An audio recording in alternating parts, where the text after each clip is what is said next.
We are here for Marx Dialectical Studies interviews with Dr. Roberto Fineschi to talk about Marx-Engels-Gesamtausgabe. Dr. Fineschi, what is Marx-Engels-Gesamtausgabe?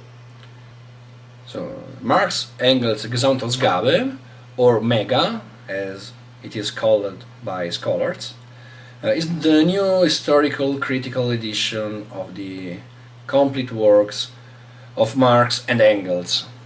So this edition was started in 1975, and at the beginning it was edited by the communist parties, respectively in charge of the power in former Soviet Union and democratic Germany.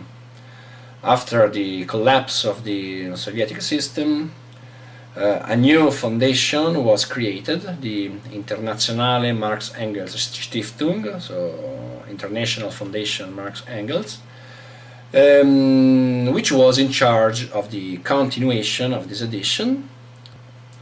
So this MEGA, the acronym, is usually called second MEGA because there was a first one started in the 1920s by the Russian scholar Ryazanov, and in this first MEGA many new materials appeared. For instance, the critique of 1843, the German ideology, and so even if it was not part of the edition itself, also the Grundrisse appeared, and because the Grundrisse were edited according to the same philological criteria of the first MEGA. Can you tell us what are the editorial criteria of the edition? So the first point is the complete publication of all the works of Marx and Engels that we have. So the second point is the publication of all the levels of elaboration, so published works, drafts, notes, marginalia, whatever was written by Marx and Engels at whatever stage it was. The third is the publication of these materials in the original language. So if these texts were written in German, they are published in German, but if they were written in English, they are published in English, if in French, published in French, and so on. So we have actually many languages used in this edition. But the philological apparatus is in German, and so the fourth point is exactly the publication of a philological apparatus. Have these criteria been changed after 1990? So they were changed in part. That is, that the philological edition was considered a high-level edition, and so it was not necessary to start over, but the edition could be continued. The controversial point was that in the volumes published before 1990, in the introductions and also in some comments in the apparatus, the ideology of the so-called Marxism-Leninism was used, and so this publication needed to appear as one brick in the big wall of the communism, Soviet communism, and also in the description of authors or in the biographies. Some people were described according to this ideology. So all these kind of comments were not used anymore. What is the articulation of the edition, of the project of the edition? So the project is divided into 4 sections. The first section is dedicated to works, drafts, organic manuscripts, but excluding capital and preparatory works to capital, because for capital and the preparatory works for capital we have a dedicated edition, a dedicated section, which is the second.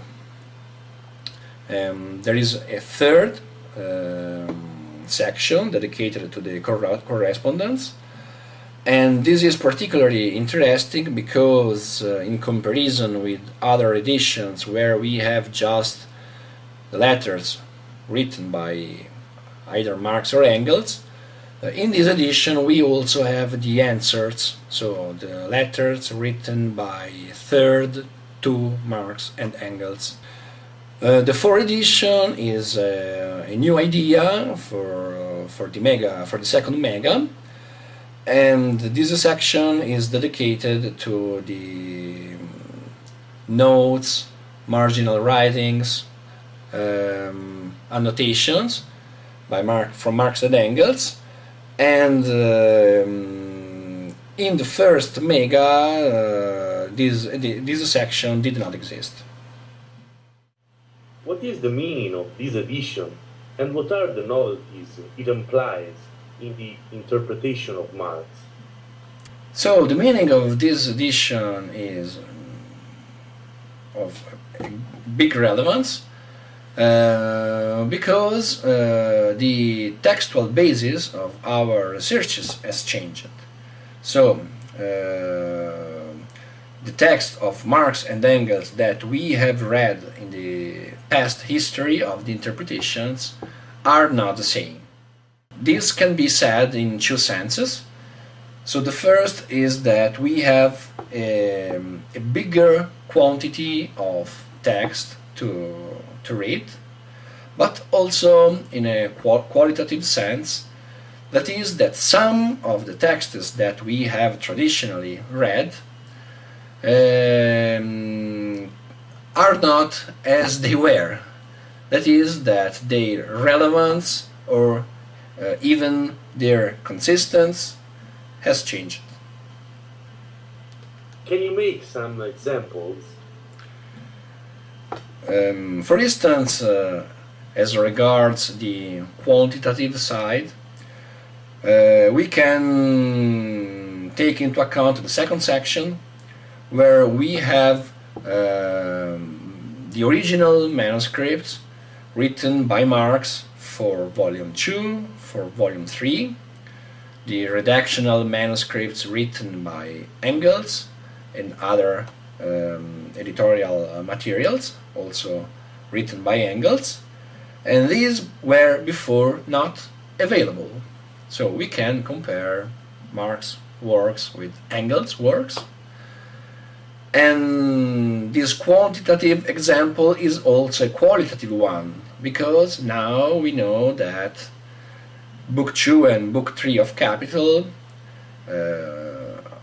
are not what we thought they were, so they are something else. The same can be said about some other works by Marx. For instance, the manuscripts of 1844. We know now that this was not conceived as a work.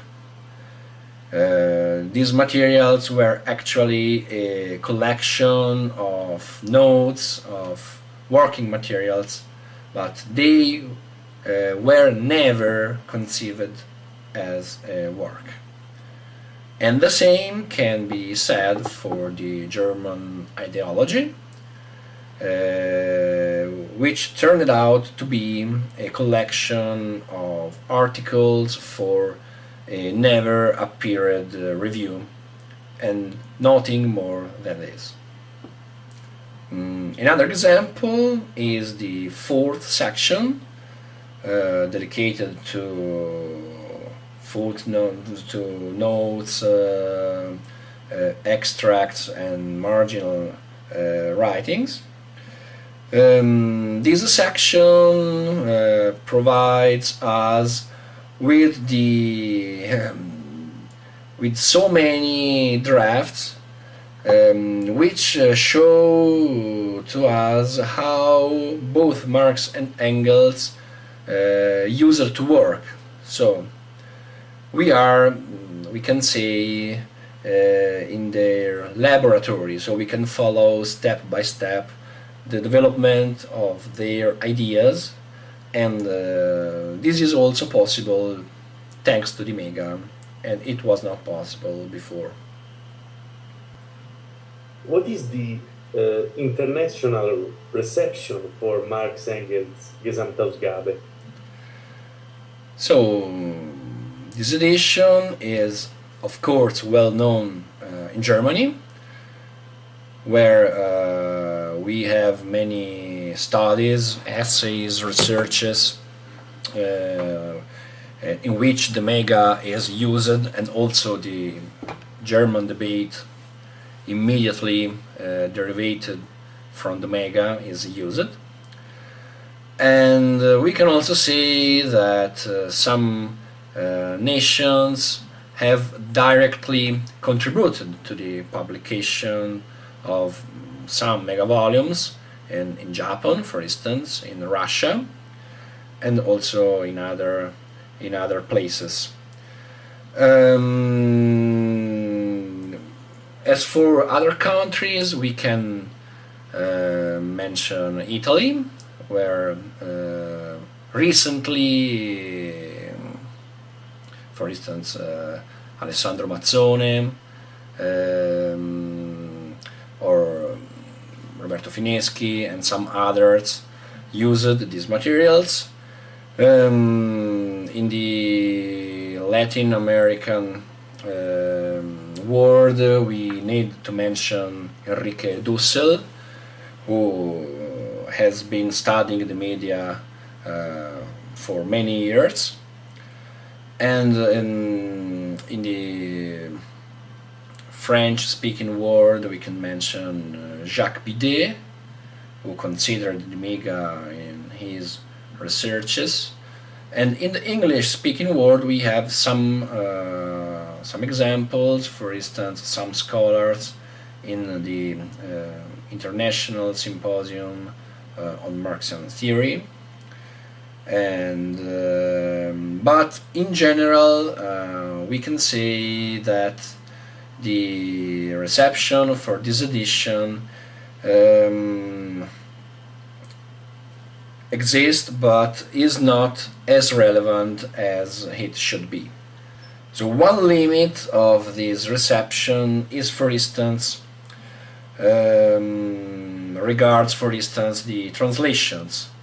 So, as I said, the material basis has changed, and so we also need to change the translation. The translations are the existing international translations updated? Are they at the Mega level? I don't think so. So we need to work hard to improve and the international knowledge of this edition, and also to update the existing translations. We thank Dr. Fineschi to join Marx Dialectical Studies, and we hope to see him again in our interviews. You're welcome. Thank you.